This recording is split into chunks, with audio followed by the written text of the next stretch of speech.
So we are at number 6. I have a feeling we're punting. Okay, go for it. It is Licorice Pizza. Oh, dude, see, I probably would be on my list, but I didn't quite make it out to the theater yet. But I'm really interested to hear your take on it. This is the most Volpe movie of all time, and Volpe has not seen this movie. I got busy this week. I'm sorry. But how is it? I'm curious because just the hype. I've heard a lot of people be disappointed with it, and a lot of people say it's for sure the best movie of the year. Well, I think what I admire about it is that it's all those things combined. Okay. You know what I mean? Where it's a very Paul Thomas Anderson movie. It is that like, hey, Paul Thomas Anderson, let's go back to the 70s again, Inherent Vice and Boogie Nights. And people just love like Paul Thomas Anderson, like needle drops, 70s movie needle drops. Like it's all those things. It's a weird premise, which you're very confused by in the beginning. You're like, I think if you watch the trailers, you think it's one thing. And then when you go and you're watching it, it's completely different. You're watching the plot revolves around a aging child actor who is like 15, leaving that part of his life. He meets the female character who is Alana Haim, who is 25. And so it's a weird will they, won't they romantic comedy between like a 15-year-old and a 25-year-old. I know that's what the internet's been exploding about lately or whatever. So it is odd. Yeah. You know what I mean? And I don't know why they necessarily had to make that choice because there's a lot of it seems a very specific choice to make for something that you don't need to do that. It could have you could have taken it out of the movie and it might have been fine or whatever. The kid who is played, I think it's Cooper Hoffman, who's Philip Seymour Hoffman's real life son, is 18 years old playing a 15-year-old. And then Alana Haim is actually 30 playing a 25-year-old. But to me, she could really play like an 18-year-old girl. Yeah, she looked. I mean, based on the poster, they both look. I'd buy them at those ages, right? Right. Yeah. So it just seemed odd. So it's a very Paul Thomas Anderson when he wants to be kind of like fun movie. It's not like Phantom Thread where you're like, kill me now. But that's the thing that I got it so excited about with this, because I love weird shit, but ever since The Master, Paul Thomas Anderson's been on this like weird journey into more and more obliqueness with each ensuing movie, and like I feel like I would like each one is like a suicide note where we're like, are you okay, people? Yeah, it's a little bit like I thought he was going to go totally off the reservation, and I like him doing weird shit, like, whatever, make the next one a weird one, but I just like to know that he's still capable of doing something that's like a little bit more of a crowd pleaser, and this sounds like it's like right down the middle for that. Like, I wouldn't be surprised if this wins just based on the buzz. Yeah, no, I mean, I don't know, man. I don't know if it has that level, but it's such a weak year that nothing would surprise me. But, very interesting. This is all you. I mean, I had to Google this shit because I don't know, but it was like filmed on 35 millimeter, blown up to 70 millimeter. I just imagine you with your pants around your ankles watching this, 70 millimeter, oh my God.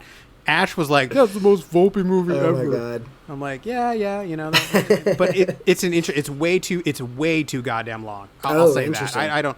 Paul Thomas Anderson, what the fuck are you thinking? You know what I mean? It is. He has never made a short decency. Movie. No, I know, but like, holy shit. There are whole subplots of this movie that spans like years. Like it spans a couple years. It it must, like, it has to, right? Like, it all takes place in the valley, and they try to use like real, like, locations, actual restaurants that exist, even like Licorice Pizza. Does Licorice Pizza actually show? I thought people were confused because they never actually show like the record store Licorice Pizza, right?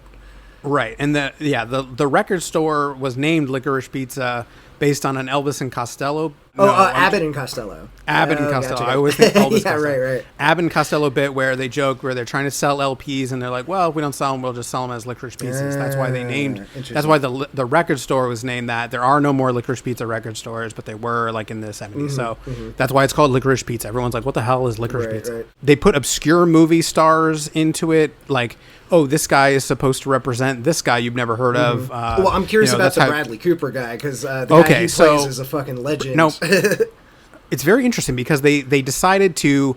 So, for instance, in the opening kind of... I don't know if you've seen the trailer, but there's a scene where the main character, the young kid, Cooper, is on a stage He's Valentine is his Gary Valentine is the character, and he's on a stage, and he seems to be in like some weird, either a musical act or something like that, where there's a bunch of kids in pajamas or something like that, and he is. It's a movie that was based on a movie that Lucille Ball was kind of.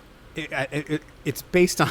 Paul Thomas Anderson had a friend named Gary Gertz, who was he was a former child actor, and he became he founded Tom Hanks's production company with him. Oh, so wow. he kind of went from child acting.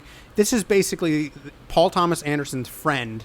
This is the story of his childhood. Yeah. Basically, he was a child actor. He goes into a waterbed selling business. He goes into a pinball arcade business. Interesting. These are all things that this friend of his actually did. Okay. It's like there's a real Kramer that Yeah. Larry David. Or a real Cartman. This is basically his friend's story, Yeah, right? yeah. They pick and choose, but basically this guy, his friend Gary Gertzman, was in a real movie with Lucille Ball and describes her as and they assign this other character, a woman, her name, and explain how insane she was and screaming at all the and stuff like that. Huh. And so they do it several times, but the Bradley Cooper character was a real guy. Yeah, Jonathan Peters, right? He's basically Jonathan Peters. Yeah, but he's that in the real movie. And by the way, I just want a Bradley Cooper doing John Peters movie. He's by far the best part of this whole movie. Just the 10 seconds he's in the trailer, I was laughing my ass off. It's incredible. It's worth seeing this movie just for the half an hour of subplot that is dedicated to that character. And they, I don't even know if you consider it if you're interested in why are they dealing with this character, right? They're delivering something to his home. I'll leave it at that. And it is hilarious. So the whole 30-minute subplot of this movie is very episodic, episodic and chunky. And in this 45 minutes, they're doing this scheme, and then they do this scheme, and then they do this scheme, and it's too fucking long. There's a whole scheme that they just need to cut out of the whole movie. Okay. But it's fun. It's interesting. The John Peters character is hilarious. Apparently, it was originally supposed to be Leonardo DiCaprio was supposed to jump in and do it. I could see. I haven't seen that, but he's got the crazy energy you need for something that unhinged. Leonardo DiCaprio was supposed to be the John Peters character, and he left to go do Nightmare Alley, which he also left and then did not end up doing, and then Bradley Cooper did that. Wow. So Bradley Cooper went in and took over his... And those are probably his two best... he might get Oscar noms for either of those, right? Totally. I mean, yeah, I think so. But what's funny is John Peters was a producer on A Star Is Born, which was Bradley Cooper's big movie with Lady Gaga. So he was a producer on the modern Star Is Born, even though it's a remake of a Barbra Streisand movie? I'm pretty sure. Wow. Yeah, he produced the remake of The Star Is Born. He was a very... I guess a famous hairdresser. Yeah, he that's supposed to be the legend. Is he started as a hairdresser, married Barbra Streisand, and then became a producer and was just he did Witches of Eastwick and Batman. He had all through he did the 1976 A Star Is Born. He did hair on it and stuff like that, and then made it into the producing world, which is pretty crazy. Yeah, and Kevin Smith's famous Wild Wild West Superman giant mechanical spider story is about John Peters, is just stuff of legend. Probably the best Kevin Smith related bit ever. Right. Yeah. Right, and he told it on stage, right? Yeah, that was the main story, I think, from one of his Evening with Kevin Smiths or whatever. But yeah, that. He's just I want the giant robot spider. Wasn't that his selling point? It was when Kevin Smith was writing Superman. Kevin Smith, Jonathan Peters had all these crazy demands of somebody that had no familiarity with Superman at all. Superman shouldn't wear the costume; it's too gay, and he needs to fight a polar bear. And then what was it? The big thing was he needs to fight a giant mechanical spider at the end. And so the Superman movie didn't end up coming to fruition, but then Kevin Smith watched Wild Wild West years later that was produced by Jonathan Peters, and lo and behold, for some reason they stuck a giant mechanical spider in that. So hell yeah, you get what you want in the end. If you're willing to be patient, you're always going to get your giant mechanical spider. Exactly. But that's the thing that it's so fascinating, because it sounds like Jonathan Peters to add an extra layer of crazy on it, is just like embraces that like legend around him too. I mean, especially if he knows Bradley Cooper. That's what I'm fascinated, because this is not a particularly flattering portrayal. Right. And they went to lengths to spare real life people the humiliation of keeping their same name for these characters. Like, you kind of have to do some digging, like, oh, that's based on this guy or whatever. And it's kind of obscure for us. Like, we don't know these people. I know Lucille Ball, of course, but like, they paid this man no such favor to, you know what I mean? They were like, this is John Peters, and and Bradley Cooper basically makes him out to just be an absolute insane peahound. Right. That is just like a psychopath. And I found it fascinating that Bradley Cooper actually knows this gentleman in real life and was like, yeah, I'll play him like a psycho. Well, just because he produced a movie that he was in does not at all mean that they were on good terms, or, you know. Oh, I know. But I mean, I was just like, yeah, that is fascinating. Something must have, I mean, he was like, oh, you know what? I'm going to make it. He made some choices. They made some creative choices about how Bradley Cooper's character was going to be in this movie. And it is incredible. And I appreciate it. And I love them for it. And that's by far the best part of the whole thing. Bradley Cooper steals the movie. He's the only thing I care to remember from the movie overall. Okay. Interesting. You know what I mean? He's by far the best part. What about Sean Penn's in it too, right? Is he any Sean good? Penn's in it, and he plays kind of a weird, semi-creepy, like, I'm trying to Jack Holden, something like that. I'm trying to remember what is. They just changed his like first an name. Analog to somebody too, or something like that. No, yeah, like he was. Yeah, he's kind of it was like a Oscar-winning, famous, actor from the golden age of cinema. He's no longer starring in like incredible, like Oscar-winning big budget movies. He's now doing like episodic TV or something, and he's hanging out, and it's a whole thing. So you got Tom Waits in there. Tom Waits plays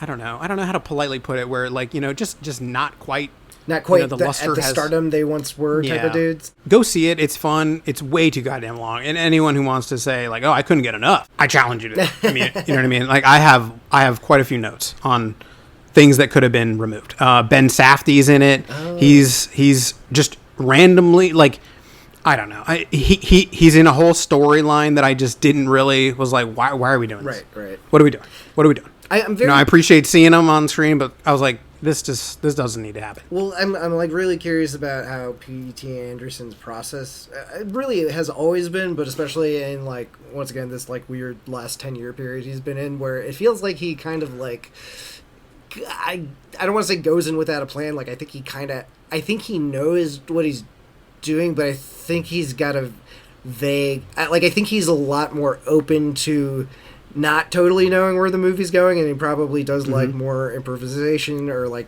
figures more stuff out on the day, and I think that kind of contributes to some of the weird vibes of some of his flicks lately, so like, or the loosey-goosey feel of some of his films in the last 10 years. This was clearly like, semi-autographical, autobiographical, whatever, you know what I mean, of very specific 70s Van Nuys, the Valley.